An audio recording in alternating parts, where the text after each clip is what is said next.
Hey guys, what's going on? It is Greg. Let's try that again without my voice cracking.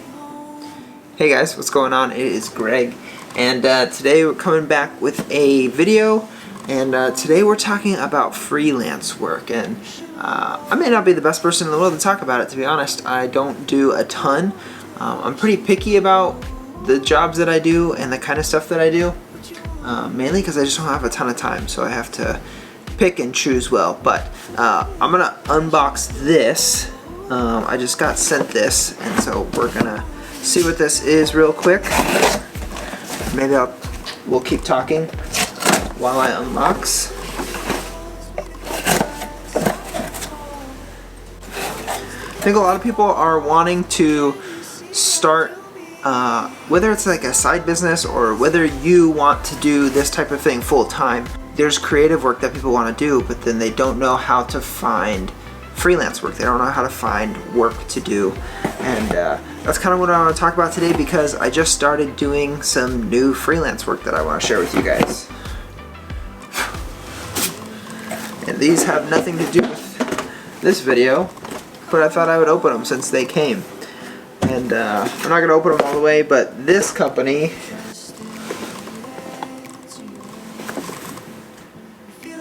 Fifine.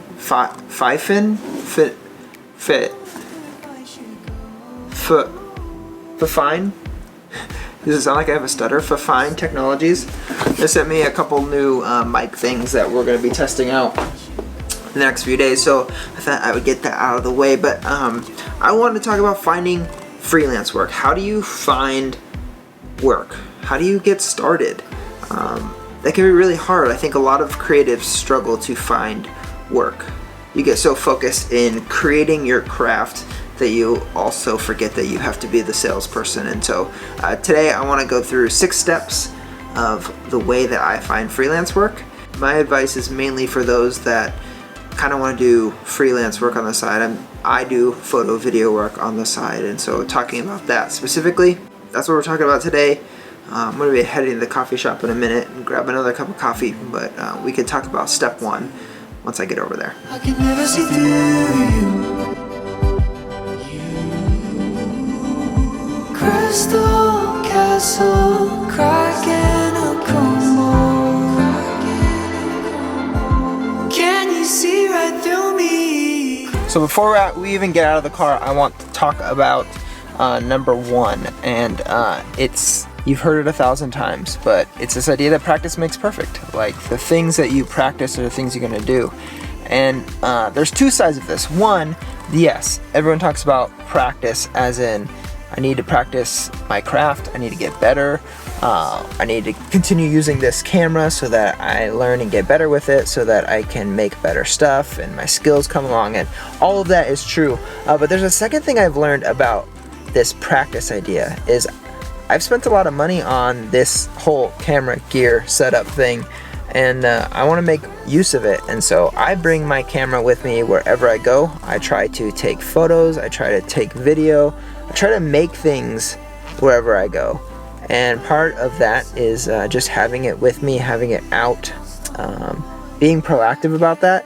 And the cool thing is that the client that I'm working with tonight, we're working on this project together, she found me because I had my camera out. I was sitting at the bar at the coffee shop, had my camera out, and she started asking me about it. She asked me if I do this on the side, if I do any freelance work, and that's what got me this client for tonight. So step 1 is just practice. Use your camera, use your whatever it is, use it, do it often, do your thing often, and people around you will start to notice. Alright, now let's go get the coffee. Wanna move on, and she made it easier.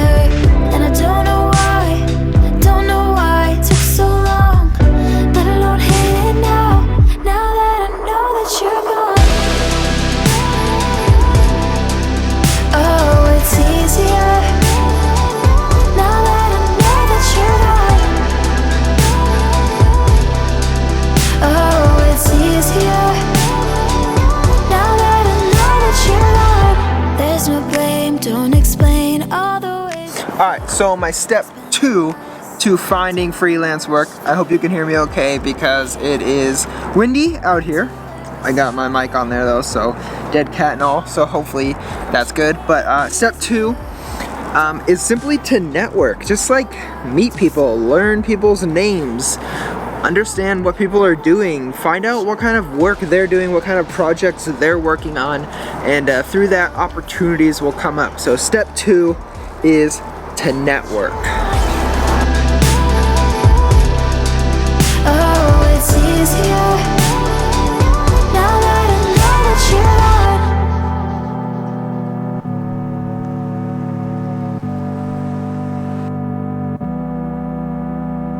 I jumped in just to feel maybe I could change. Found myself holding on.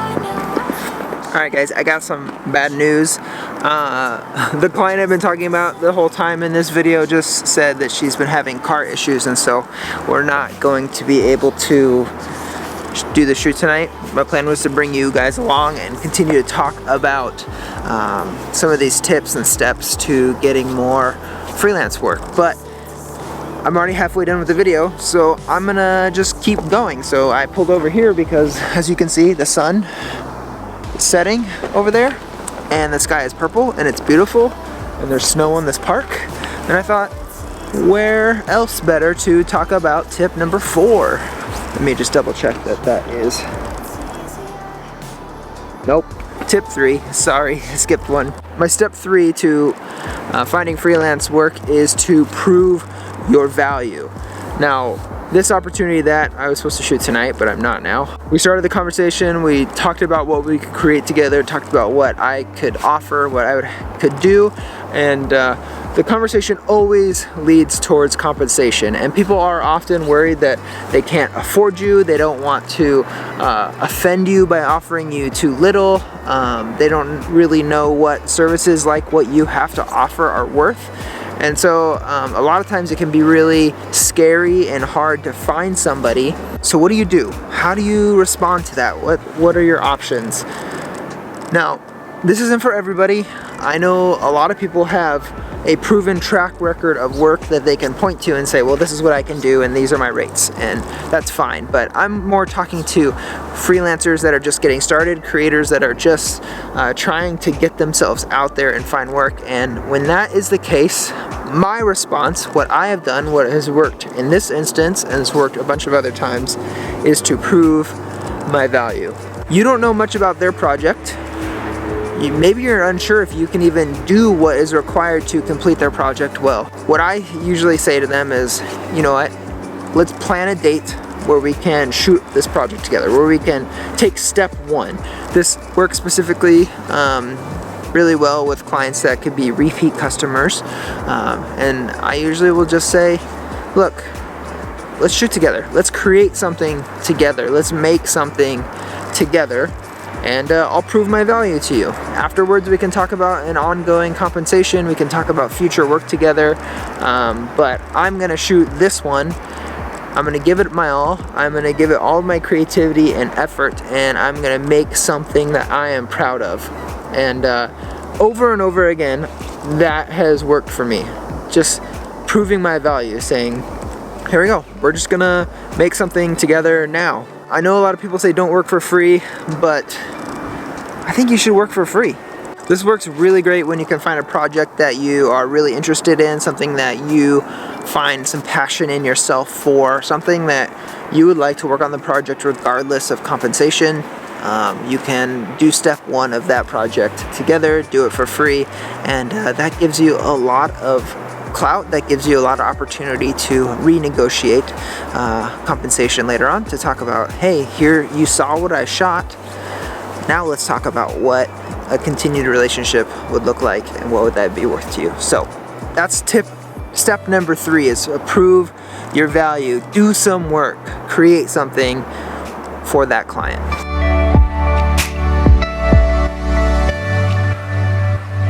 Alright, made it home, and I'm going to take Sutter to the bathroom, and then I'm going to go inside and we're going to talk about step 4.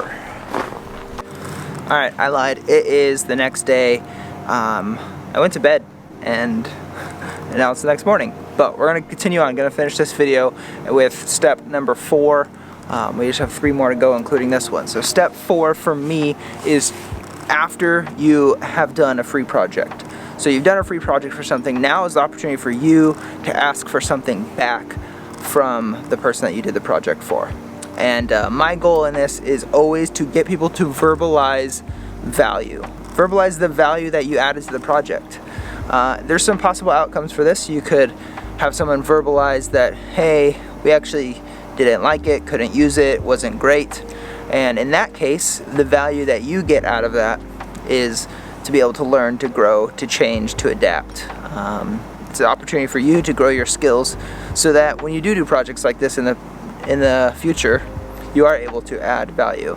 The other way it could go is that if they loved it, you can do 2 things. 1, ask for connections, recommendations for people around them that are looking for a similar type of work. And 2, ask to get paid for the next time. Now is when you can start negotiating. They've seen the value that you can add to the project, and now you can negotiate a fair rate. So that's step number 4. I'm gonna find a couple other times throughout the day to talk about step 5, 6, wrap this thing up, and then we'll be good to go. But step 4, get people to verbalize the value you added to work. It does something psychologically when you get people to say, it was so great, so helpful.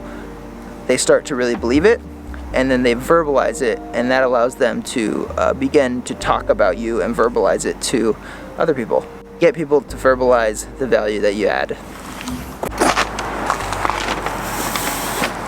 Alright, this is day 3, and I'm never gonna finish this video. So, getting to the coffee shop, I'm gonna make my espresso, and I promise we're gonna finish this video today. So, just continue to bear with me.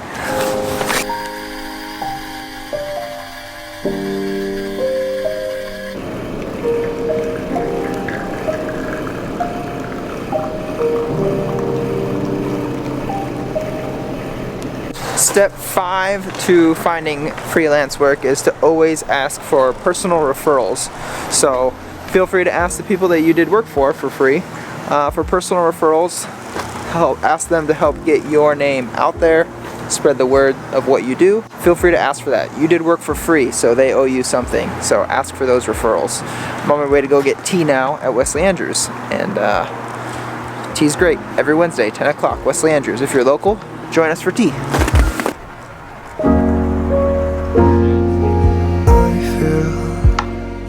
My blood and my heart dancing to your stare. Life and summer when first seems you in my head. Ooh, it's so cold today. I can't even handle it. It is like ridiculous. It's a whole 8 degrees, and that's the warmest it's been all day. It's insane. So well, Final Cut over here is bouncing. Why do they call bouncing? Why in Final Cut when you export, why is it called bouncing? There's like an export option. I was so confused forever. Can someone please explain, like in the comments, why do you bounce in Final Cut and export in other programs? What's the difference? I don't know. Anyways, step 6 of how to find freelance work. That's what we're talking about. This 3-day long video. It's taking me forever to finish. We're talking about discovering freelance work. Step 6 takes place after you've already done steps 1 through 5, obviously. To recap, step 1 is just to make stuff, practice, get out there, make things. Step 2 is to network and grow, build connections. Step 3 is to prove your value, show people the value you can add to their projects. Step 4 is get people to verbalize that you added value. Get people to verbalize that your participation added something to their project. Step 5 is to ask for something in return. That is, ask them to put you into contact with their network. Again, you did work for free, so asking them for something is totally fair. And then step 6 is when you start talking about compensation. A lot of times, even when you've done great work, you've proven your value, you've followed steps 1 through 5, you'll get to a place where people can't pay you as much as they want to pay, or they're not willing to pay you as much as you think that you're worth. And a lot of times the conversation kind of ends there. You go, well, I'm not making what I want, I'm not able to cover my costs, whatever your reason may be. People say no and they walk away, and that's totally fair and valid, and I understand why people do it. But my pushback to that, just a little bit, is I would say, especially when it comes to a repeat customer, somebody you have the potential to do continued work over the course of the next year, 2 years, 3 years, 5 years, whatever it may be, I have found it very valuable to accept what is offered, but then in the accepting of the offer, lay out a time frame of when you would expect this compensation to change, to adjust, to grow. A lot of times I give this a 3 or 6 month time frame. I say, yes, I can commit to doing the work that I've done, the work that I've showed you I can do, the proof that I do this work well. I can commit to that for 3 months, but at month 3, I'm expecting that we are going to sit down and have this conversation all over again, that we are going to increase. This does a couple things. One, it shows that you're flexible. It shows that you care about the project and that you want to invest into it. But it also shows that you value yourself. And so you can walk this fine line of, I value the project, I want to invest my time and energy into it, but I also think that it has the opportunity to grow. And I think my compensation should grow alongside with that. And so if I'm doing good work, if I believe in the people and the project that I'm working on, I definitely believe that the ability to grow your compensation along with projects is valid and a fair ask. I don't think anyone's ever been frustrated by me saying, hey, I could commit to this compensation at this level, but in the future I would like to continue this conversation, and I would like to grow with you, and I'd like to grow with this project and do this together. So that is my step number 6, is after compensation is agreed upon, ask for a re-evaluation timeline. If you're adding more value than you are taking, that gives you leverage for increased compensation. It gives the project opportunity to grow and your compensation to grow right alongside of it. So let's get back to Final Cut and bounce. So stupid. Tear me down, can you sleep without the sound of my heart against your head? Can't wait. So that's about all I got for you guys today. It's freezing out here, taking Sutter on a walk, and yeah, that's what I gotta share. That's how my very unscientific method of finding new clients is really just those simple, repeatable, easy steps. And so I would encourage you to at least try a few of them, see how they work out for you. Really the goal here is like the long game. There's no overnight success in this thing. I really believe that as you continue to invest in the world, as you make the world a better place, as you invest into others, as you learn about others and help them grow, I really believe there's karma in that. It comes back around. Do good and good will be done to you. And I think it's true in the creative work world. And so just want to encourage you with those things. I hope you guys can find some sweet new people and projects to partner with, and I hope your 2020 is your best year yet. If you like this type of video, make sure to subscribe down below. Hit that thumbs up button because it really helps. As a small just getting started YouTuber, those types of things are really encouraging to me. It's not even about the algorithm or getting more people to view those videos. It just does something in my heart. It makes me happy. So thank you for doing that. Thank you for watching this video to the end. And let me know down below, what do you want to see next? I like making videos, and so help me figure out what I can do to add value to you and your life and the things you do. So I'll talk to you later, guys. Peace. Cry